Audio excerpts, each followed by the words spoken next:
So in situation A, this is just typically what you think of when you think of people becoming unemployed. You lose your job, you begin looking for a new one, the unemployment rate goes up, labor force participation rate stays the same. That's A. Now in B, you become a discouraged worker. So what happens?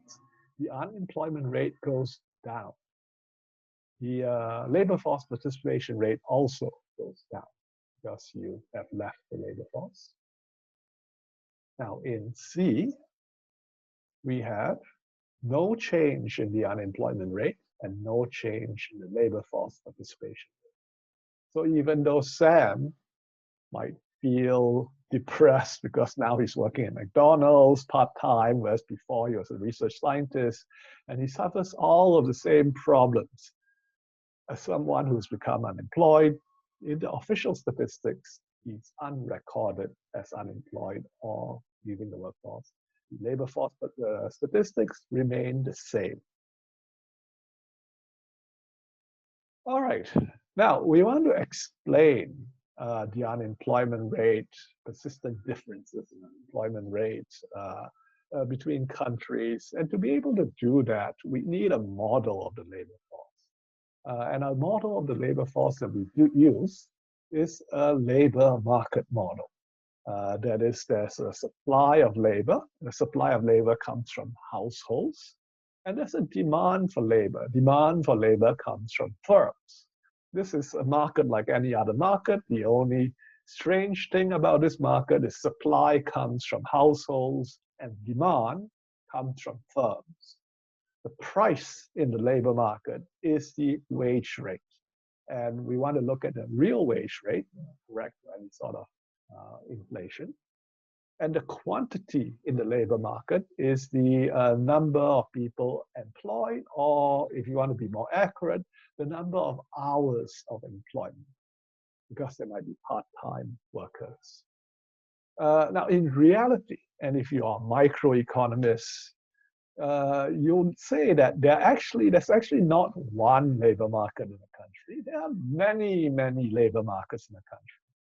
The market for doctors' labor, supply and demand for doctors is not the same as the market for accountants, not the same as the market for cooks, not the same as the market for shopkeepers, salesmen. They're all different.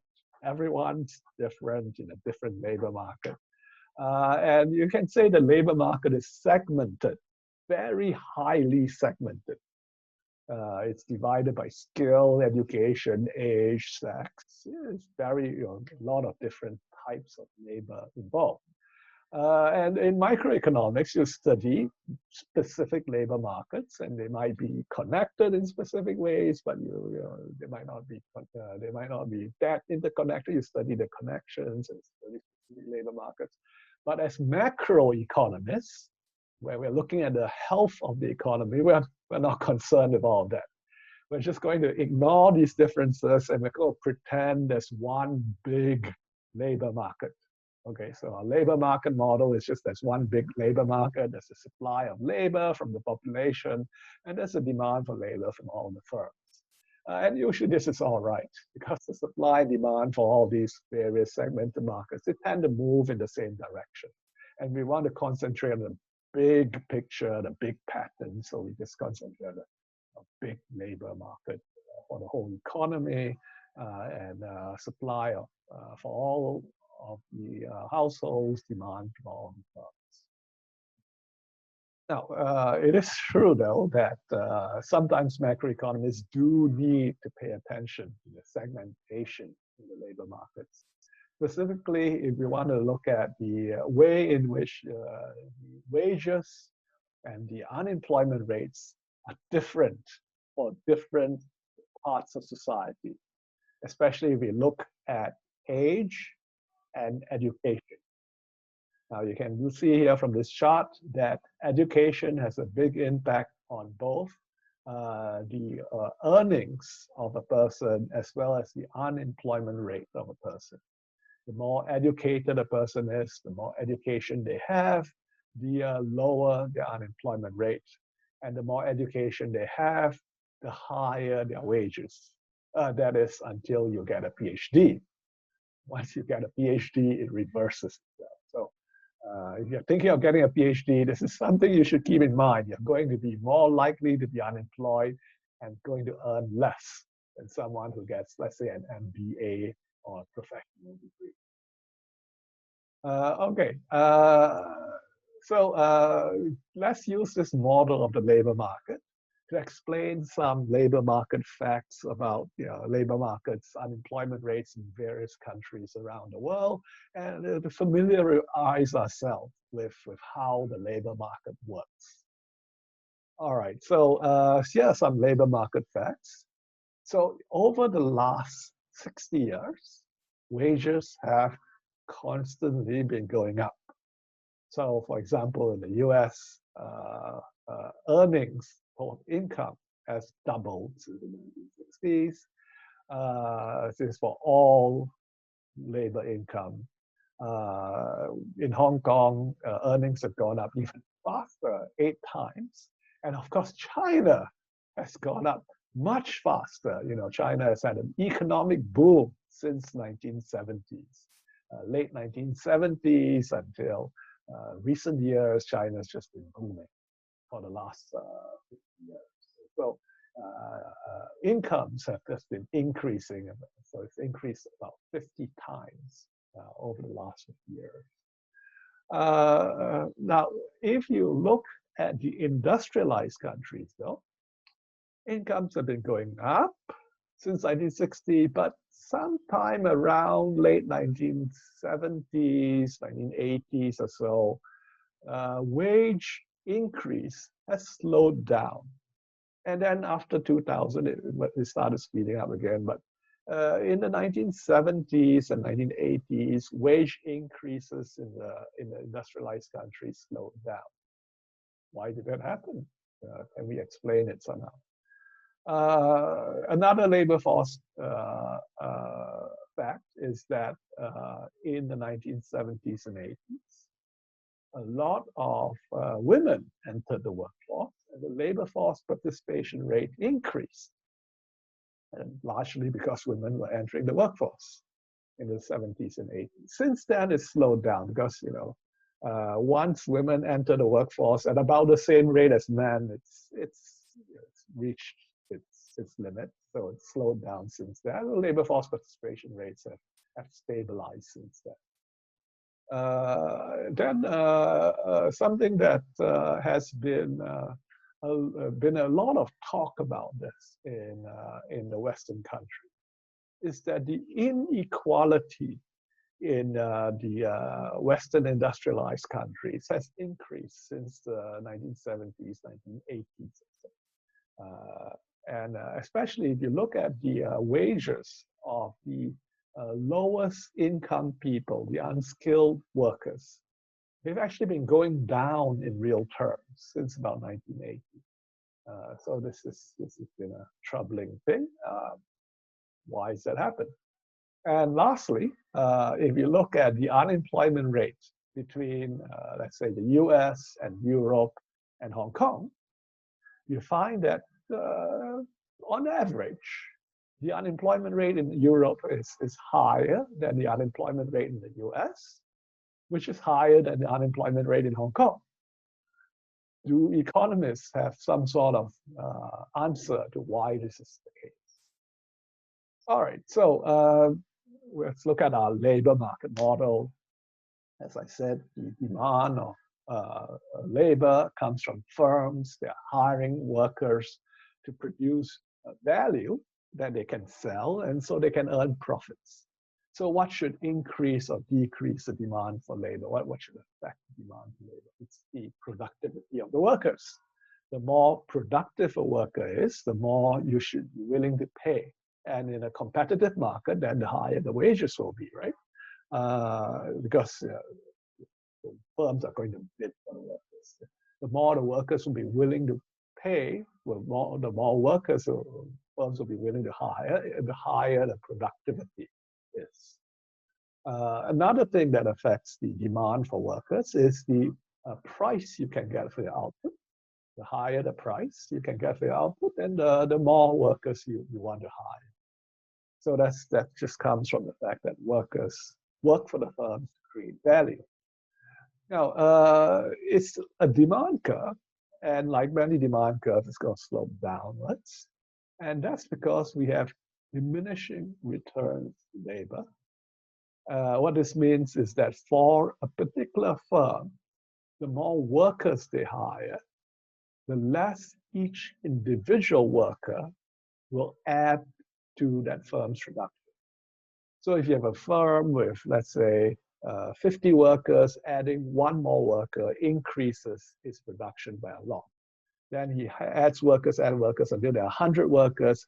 Adding one more worker at number 100, you get 101 workers, increases your production by less than that earlier worker when you only have 50 workers.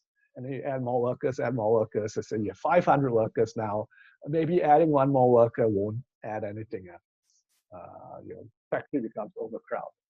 So the return from adding labor is diminishing. The more workers you add, the less adding a worker will add to your production. And if you want to look at the demand for labor, what we actually have to look at is the marginal product of that worker, the last worker hired, the value of the marginal product. Value of the marginal product is how much you can sell that extra production that each worker generates. That will give you your demand for labor. So here's an example to illustrate that. So these are number of workers and number of computers produced in this computer company. If we look at the marginal product, that's each additional worker brings how many more computers. So you add a worker from number 1 to number 2, he adds 23 computers. If you add a worker from worker 5, you add worker number 6, he adds 15 computers. So you can see the marginal product is diminishing. The value marginal product is the marginal product multiplied by the price that you can sell your computers at. So you sell them for 3,000 each. Your value marginal product is just the marginal product times 3,000. So the value marginal product is actually how much you're willing to pay to hire that extra worker. And this is the demand curve for labor for this particular firm. Think of it like this. Suppose that workers are paid $50,000 each. How many workers should you hire? Well, you should hire worker number 1. He adds more than 50,000. Hire worker number 2, hire worker number 3, hire worker number 4. You hire worker number 5. He adds more than 50,000. But then you stop there. Because worker number 6 adds less than 50,000. If you hired him, would make a loss. You have to pay him more than the marginal product, the value marginal product that he brings in. So this value marginal product compared the wage rate tells us the number of workers that a firm is willing to hire. So this is the demand curve for that firm. So drawing it out, here's what it looks like. The number of workers a firm is willing to hire. It depends on the value marginal product. And so that is the labor demand curve for that firm. Now, if the wage rate is 50,000, then as we saw just now, we're willing to hire 5 workers. If the wage rate is 60,000, then we're willing to hire 3 workers. So this gives us the number of workers hired given the wage rate. So it's a demand curve. And of course, the lower the wage rate, the more workers the firm is willing to hire. The demand of labor is downward sloping, like most demand. Now, what will shift that demand curve? What will shift it to the right? What will shift it to the left? Well, it depends on the value marginal product, right? So anything that increases the value marginal product will shift the demand curve to the right. And there are 2 things that will shift the value marginal product. The marginal product and the price.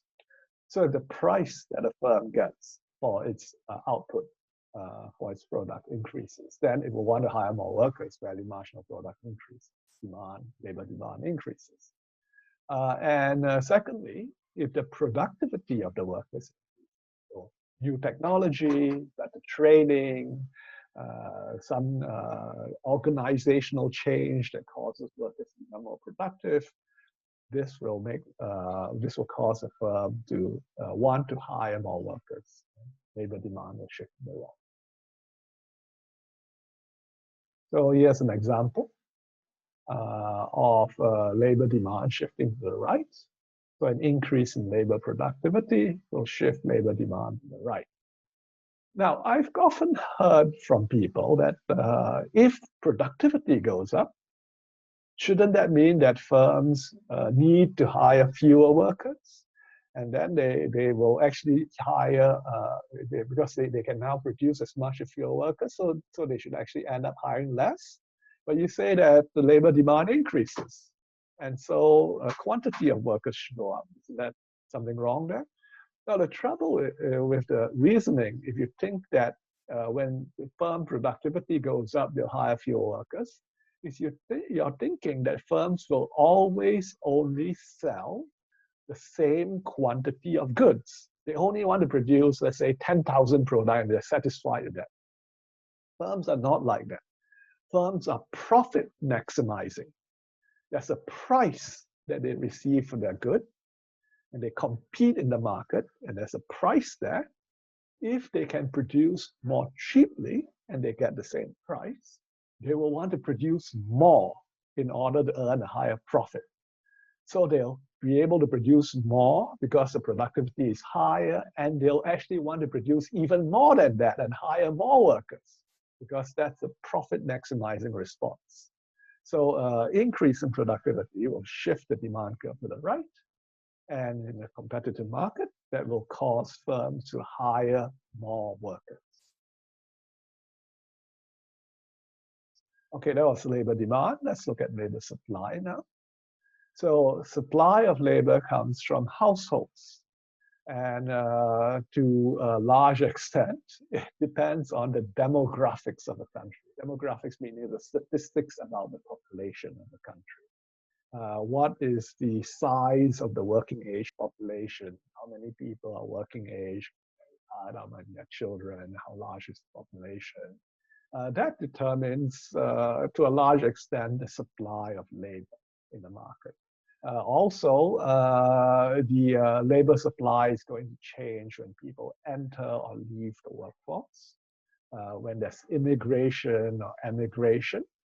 And in the very long run, whether or not the population is increasing, because we're a high birth rate country, or the population is decreasing, like in Japan, because we're a low birth rate country. Decreasing population and your labor supply will shrink over time. Now, in the short run, let's say within 1 year, within 3 years or so, the labor supply can be fairly elastic. That is, you can have increases and decreases in labor supply because of changes in the labor force participation. I mentioned that during a recession, people leave the workforce because they become discouraged. And the labor force participation rate will go down and the labor force will shrink. And then when the economy recovers and the labor force participation rate goes up, labor force will increase. But this will increase and shrink around a set amount. That is the adult working age population. In the long run, what determines the labor supply is the size of this adult working age population. And this is fairly inelastic, fixed, because you can't change the number of adult people quickly. So over the longer run, let's say 5 years, 10 years, it's pretty much fixed number of adult working people. On the very long run, if you have an increasing population, then yes, it will grow. If you have a decreasing population, aging population, more and more people retire and then shrink. Now let's look at the labor supply curve. And as I mentioned, In the short run, labor supply is fairly elastic because as economy improves and wages increase, then you have people entering the workforce and the labor supply will increase. However, if the economy is entering a recession and wages are going down, then people become discouraged, they leave the workforce, labor force participation rate goes down, and labor supply will shrink.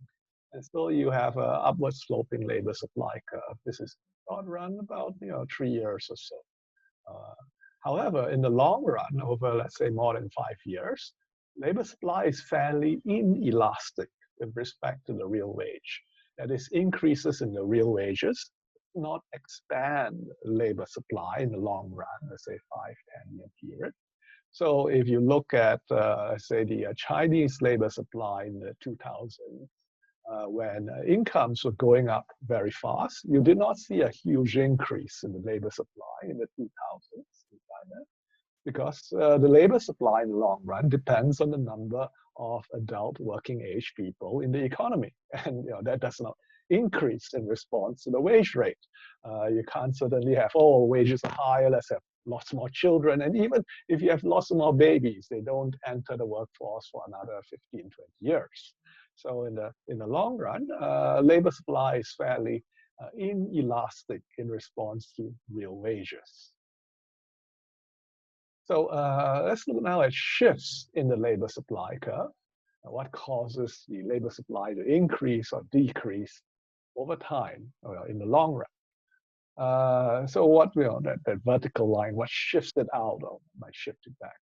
The size of the labor supply depends in a large part on the demographics of the country, the population of the country.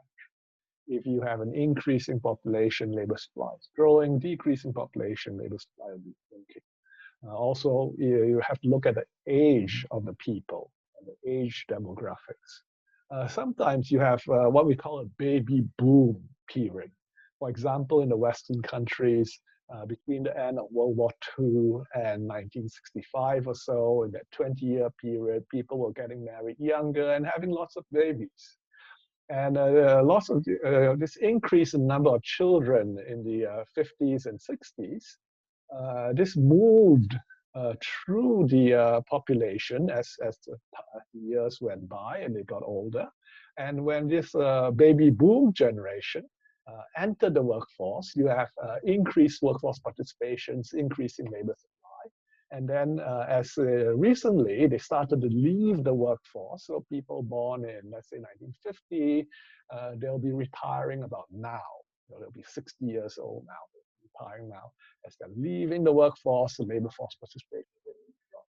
So those demographics are also important when we look at the labor supply in the long run. What else affects labor supply? Immigration, especially important in Hong Kong. A lot of Hong Kong's people are actually immigrants. So immigration increases the labor supply.